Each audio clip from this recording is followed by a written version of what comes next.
What's going on? What's going on? This is the first official, well, actually second, but the first official lengthy KO Corner commentary. This is your boy, DJ Manny Fresh, aka DJ Quick Jr., aka Rich Simmons, aka New Jack Swing. Um, we're gonna be bringing this to you weekly, basically from the boxing enthusiast point of view and actual participants and lovers of the sweet science. Well, we can kick things off first and foremost after Saturday's festivities. I received news that it will be Triple G versus Lemieux, and also Kovalev Pascal 2 is in the making. Now, it's a lot behind the Triple G thing. I've talked to a lot of people, and a lot of people feel this is another, how could I say it? Another walkthrough for Triple G, and him being a whole HBO creative fighter. This adds more to it that he's not facing any competition. Well, my thing is this: he can go up 8 pounds or drop down, even go up 4 pounds. Because people willing to fight to do huge names from Darrell to Kovalev to Ward, and it's just like, okay, you've done what you can do at 160, man. We know what you can do. Your concussive, your KO artist, you clean that out basically. I mean, the only fight I could really see being made there is with Cotto, but they're pushing the whole Cotto Canelo thing, so I don't know what's going to happen with that. But it's basically Triple G has done all he can do at 160, in my opinion, my humble opinion. And in order to shut up the naysayers, he has to make a move. No ifs, ands, or buts. But yeah, Lemieux and Triple G is set in stone in this final. Also, Saturday's fights were really interesting. You had on NBC the BJ Flores Shumanov fight. Also, that local favorite, Isaiah Thomas, who I've met before. He's fighting at cruiserweight now, which is real interesting. Shumanov has moved up to cruiserweight and fought BJ Flores. I've been wanting to see BJ fight for about 2-3 years now, based off his commentary. I've seen a couple of his fights, like barroom fights and stuff on YouTube. Yeah, he looks nice, man. I can't say anything bad about him, even though Shumanov edged it out. I mean, of course, Shumanov's a beast. I was shocked to see he moved up to cruiserweight. But it was a pretty decent fight, man. I can't complain. And on the other channels, we had, of course, the Kovalev Muhammadi fight, and we had the Pascal Gonzalez fight. The thing with the Pascal Gonzalez fight, it was action packed. Them boys was in there brawling. A lot of people, the majority of people I've talked to, feel as though Gonzalez edged him out. It wasn't a robbery per se, because Pascal did land some huge shots in. It was a good fight. It wasn't a blowout fight on either side, but I do feel Gonzalez outworked him. But argument can be made for both, but of course, it would make more sense financially to give Pascal the win, which I think they did, to make the Pascal Kovalev 2, which is rumored to be set for February. If I'm not mistaken, I've got news from a couple sources saying that. And also, Kovalev was the headliner, and he blew through dude in like 3 rounds. Man, these European fighters, I don't know what they're doing, but the accuracy of his punching, and those dudes are taking over, man. They're all concussive, man. Just the accuracy of the punching, just the leverage and everything, the technicality of it all. I'm impressed. Like I said, everybody knows I'm a Klitschko stan, but seeing these guys come along, Kovalev and guys like that, man, putting the way they put together their punches, man, it's just breaking dudes down. It's just a beautiful thing. I like to see it. I like to see it. But we were originally supposed to start this on the weekend of the Wilder fight, but some other stuff came up. Boy, I had a lot to say about that. All I can say is, let's go, champ. In the words of my homeboy. I mean, man, you struggle with Molina, man. I'm a Wilder fan, but dude has a long way to go. Long way to go. It's a gang of heavyweights. I love to see him, seeing the Klitschko, man. That's blasphemy. It's a gang of other dudes. I love to see a Jennings fight.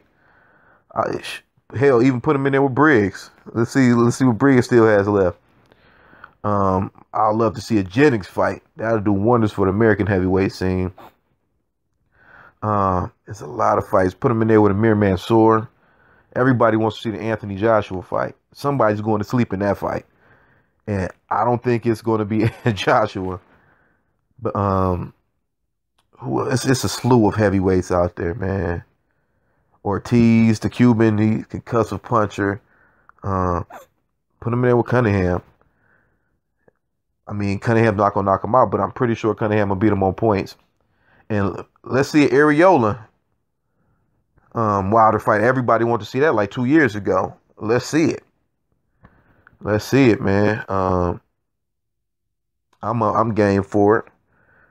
But besides that, of course, everybody knows the Berto Floyd is being made pretty much. And the whole Khan thing is a joke, man. I mean, I used to back this dude. I used to go to bat for dude. He's turned himself to a complete mockery of the sport, man. He turned himself to an idiot and attention-wanting crybaby. Like I said, I used to love dude until he became Freddie Roach's puppet and started believing his hype and just running his mouth unnecessarily. And you got somebody at Floyd caliber, you have to show respect to, man. And the way you get noticed is not by running your mouth and taking jabs saying he's scared of you. Come on, man. He was actually entertaining fighting you 2 years ago because it made sense financially with the huge fan base Amir had overseas. And Floyd is a businessman first and foremost. Even though he would have watched Amir, it would have made sense globally. But now Amir's taking himself out to running just by running his mouth, man. And the whole Berto, it's like a logical smack in the face, man, because dude, you're from the same camp. And that's basically to show you stay in your place. You had your chance and you messed it up. Period.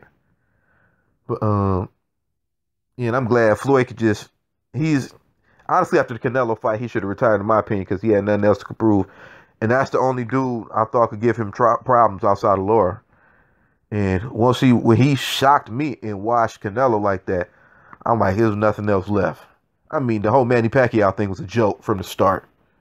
I mean, once he outclassed Marquez the way he did, made him look like an amateur. When Marquez has beat him all 4 times, in my opinion, and brutally KO'd him, he's a superior fighter than Manny in every aspect. But that's a whole nother story. Once Floyd watched Marquez, any purist boxing fan basically knew what it was. As Paulie Malignaggi said, it was no market for that with purists.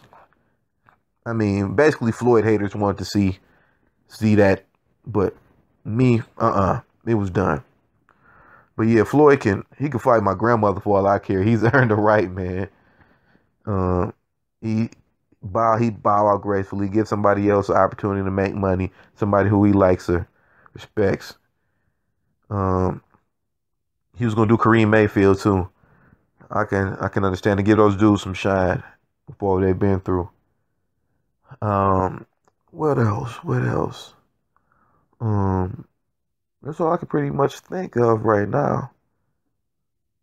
Yeah, but besides, like I said, Andre Ward's back. That's a beautiful thing. That's my guy. And Rigoat, as we call him, Rigondeaux, continuously being disrespected. One of the most skilled fighters we've seen, but continually disrespected. But that's a whole nother issue. A lot of factors play into that. I've had a conversation with people about, but that's neither here nor there. We're not going to take that route this time. But signing out, shout out to the homie Rabby too. He's going to be on here too. We had a lot of discussions about European fighters and what they're doing technically and how they're taking things over. That's going to be a great discussion. I'm probably going to have him on to talk about it. He ran into a European trainer. I've also trained and ran into a couple, and just their techniques, man. They basically, as he was saying, they laugh at how American fighters train. So do Cuban fighters laugh at how American fighters train. I've talked to a Cuban guy, and he gave me some tips on shadow boxing and a lot of other things, and they're on a whole nother level. I mean, Rigondeaux is proof of it, and Laura and guys like that. You're signing out. Shouts out to the homeboy Ash Chin, JJ the Great, Lad Clap, the BX Goat, JJ on one, Tim Dog, and all the other homeboys, whoever I forgot to mention. It's all love. Signing out. KO Corner. We coming at y'all. It's about to be a beautiful thing. Peace.